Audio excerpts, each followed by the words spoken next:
এইটো কথা ভুল কৰি কৈ আছে। কা আজি বলবৎ হোৱা নাই। কা বলবৎ হোৱা আজি 2 বছৰ 2.5 বছৰ হৈ গ'ল।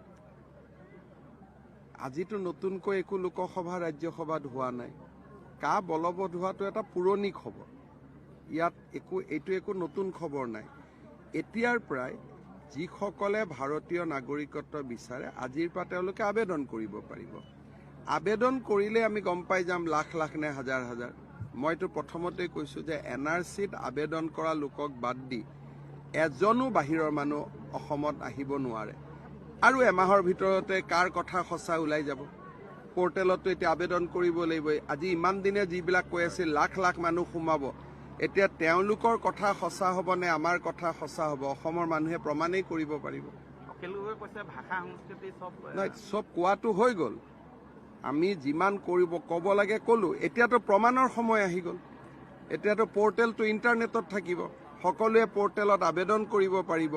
শিৱসাগৰ জিলাত কিমানে আবেদন কৰিলে, ডিব্ৰুগড় জিলাত কিমানে কৰিলে, কামৰূপ জিলাত কিমানে কৰিলে, ফটফটকৈতো ওলাই পৰিব। গতিকে 5জন শ্বহীদৰ মৃত্যু, কাৰ শ্বহীদৰ মৃত্যু উচিত আছিল নে অনুচিত আছিল, এতিয়াতো প্ৰমাণৰ সময় আহি গ'ল।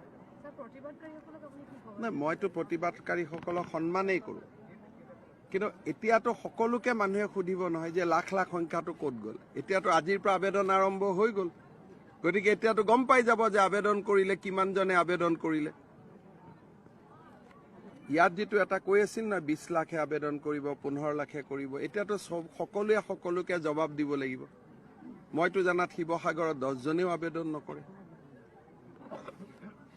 এতিয়াতো কোৱা হৈছিল একদম বাগানে বাগানে মানুহ আহি সোমাই যাব। গতিকে যোনে যিমান সেই সময়ত অসত্য কথা কৈছিল, যেনেকে সীতাই অগ্নিত থিয় হৈ নিজৰ সতীত্বৰ পৰিচয় দিছিল, তেনেকে এতিয়া আন্দোলনকাৰীসকলেও নিজৰ পৰিচয় দিব লাগিব। কাৰণ পৰ্টেলততো আবেদন হ'ব, পৰিসংখ্যা সকলোৰে লগত থাকিব। এতিয়াতো দাতাই ক'ব। আইনটো কেতিয়াবাই হৈ গ'ল। আইনখন নতুনকৈ যোৱাকালি হোৱা নাই। এতিয়া আবেদনটো খুলি দিলে। আইনটো কেতিয়াবাই হৈ গ'ল। আইন হোৱা আজি 2 বছৰ হৈয়ে গ'ল।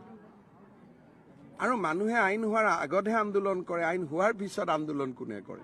আইন হোৱাৰ পিছত মানুহ কোৰ্টত যায় যদি আইনখন বেয়া হয়। সেইকাৰণে মই কা বিৰোধীসকলকো সন্মান কৰোঁ, কা সমৰ্থকসকলকো সন্মান কৰোঁ। কিন্তু ৰাজনীতি আৰু সামাজিক জীৱনত থাকিলে মানুহে নিজৰ সততাৰ প্ৰমাণ দিব লাগে। এতিয়া পৰ্টেলত আৰু 45 দিন পিছতে আমি গম পাই যাম। আৰু সঁচাকৈ যদি লাখ লাখ আবেদন কৰে তাকতো ময়ো বিৰোধিতা কৰিম। খবৰ ওলাইছে যে ভূপেন বৰাক খেলিব দিয়া হৈছে আৰু দেৱব্ৰত শইকীয়াক। তেওঁলোকৰ পাৰ্টিৰ ভিতৰুৱা কথা মই নকওঁ। মই এটাই কথা কওঁ যে এইখন আমাৰ অসম বহুত দিনৰ মূৰত বিকাশ হৈছে, উন্নতি হৈছে। অসমত আন্দোলনৰ পৰিৱেশ এটা সৃষ্টি হ'ব নালাগে। এজনো যদি নতুন মানুহ সোমায়, প্ৰথমটো হিমন্ত বিশ্ব শৰ্মাই পদত্যাগ কৰিব। যদি অসমত এজনো নতুন মানুহ সোমায়, NRCত নাম আবেদন কৰি নাম নোহোৱা মানুহকেইজনক বাদ দি এজনো যদি নতুন মানুহ সোমায়, প্ৰথম মোৰে গেৰেণ্টি। কাৰণ মইতো এইখন অসমৰে সন্তান। এতিয়া আন্দোলনকাৰীসকলৰ কথা সঁচা আছিল নে আমাৰ কথা সঁচা আছিল, অসমৰ মানুহে 2 মাহততো ক্লিয়াৰলি গমেই পাই যাব। আৰু আবেদনটোতো আপুনি ৰখাব নোৱাৰে। ইণ্টাৰনেট দি মানুহে ঘৰৰ পৰাই কৰি দিব। ইয়াততো আন্দোলন কৰিলেও নৰখিব। নেটে আবেদন হ'ব। এই 2 এদিনৰ পিছতে সকলোৱে ৰাইজৰ কষতিশীলত থিয় হ'ব নালাগিব জানো? গতিকে আজি ইমান দিনে মই 5 শ্বহীদৰ কথাত মনে মনে আছো। কিন্তু 5 শ্বহীদৰ মৃত্যুৰ কাৰণ কোন তাৰ কথা অসমৰ মানুহে 2 দিন পিছতে গম পাব। ডাটাটোতো স্যাৰ ট্ৰেন্সপাৰেন্ট হ'ব। ডাটাটোতো এনেকে ওলাই যাব। আপুনিতো যেনেকে আমি মাটিৰ পট্টা দিওঁ যে বসুন্ধৰা 2,30,000ক মাটিৰ পট্টা দিলো, তেনেকেতো নাগৰিকত্বৰ প্ৰমাণ দিব, চাৰ্টিফিকেট দিব, দিলে ডাটাটো ওলাই যাব। এই যে ইমান দিন 20 লাখ 25 লাখ কিছুমানেতো আবেগত কৌটিও কৈ দিয়ে। আৰু এজনো নতুন মানুহ সোমাব নোৱাৰে তাৰ গেৰেণ্টি মই আছো। 14ৰ আগত সোমোৱা মানুহে আবেদন কৰিব আৰু মই বিশ্বাস কৰোঁ সেই সংখ্যাটো অতি কম হ'ব।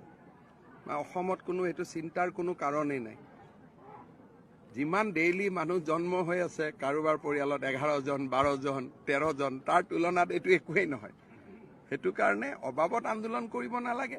যদি আবেদনৰ পিছত সঁচাই 20 লাখ আবেদন হয়, সেইটো আন্দোলনটো ময়ো কৰিম।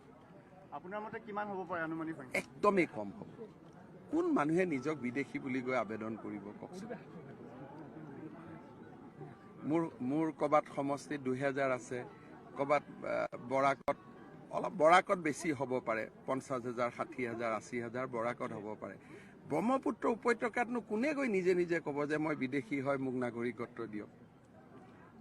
কোনেনো নিজে নিজে ক'ব কওকচোন? এতিয়াতো চব মানুহ শান্তিতে আছে, খালি আধাৰ কাৰ্ডখনেই সমস্যা, তাৰ বাদেতো একো সমস্যা নাই। কোনোবাই নিজে নিজে গৈ ক'ব নেকি যে মই বিদেশী বুলি? গতিকে এইটো এতিয়া আন্দোলনকাৰীসকলে জবাব দিব লাগিব। 20 লাখ মানুহ ক'ৰ পৰা নহয়, আৰু হ'লেতো আমিয়ে প্ৰথম সুধিম যে কিমান দিন অপেক্ষা কৰিব দাদা? 45 দিন, 2 মাহ। গতিকে ইমান দিন যিহেতু আন্দোলন কৰাই নাই, 2 মাহ ৰখি দিলেই হ'ল আৰু।